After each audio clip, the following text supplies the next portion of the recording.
جب تمہارے پروردگار نے فرشتوں سے کہا کہ میں مٹی سے انسان بنانے والا ہوں، جب میں اس کو درست کر لوں اور اس میں اپنی روح پھونک دوں تو اس کے آگے سجدے میں گر پڑنا، سو تمام فرشتوں نے سجدہ کیا مگر ابلیس کہ وہ اکڑ بیٹھا اور کافروں میں ہو گیا۔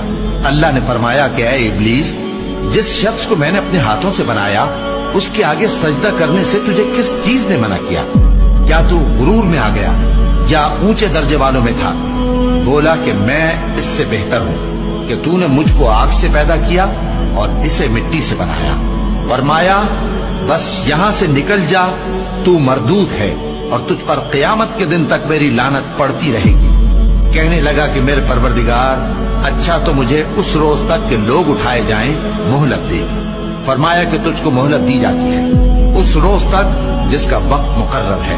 کہنے لگا کہ مجھے تیری عزت کی قسم، میں ان سب کو بہکاتا رہوں گا سوائے ان کے جو تیرے چنے ہوئے بندے ہیں۔ فرمایا ٹھیک ہے، اور میں ٹھیک ہی کہتا ہوں کہ میں تجھ سے اور جو ان میں سے تیری پیروی کریں گے سب سے جہنم کو بھر دوں گا۔ اے پیغمبر، کہہ دو کہ میں تم سے اس کا صلہ نہیں مانگتا اور نہ میں بناوٹ کرنے والوں میں ہوں۔ یہ قرآن تو اہل عالم کے لیے نصیحت ہے اور تم کو اس کا حال کچھ وقت کے بعد معلوم ہو جائے۔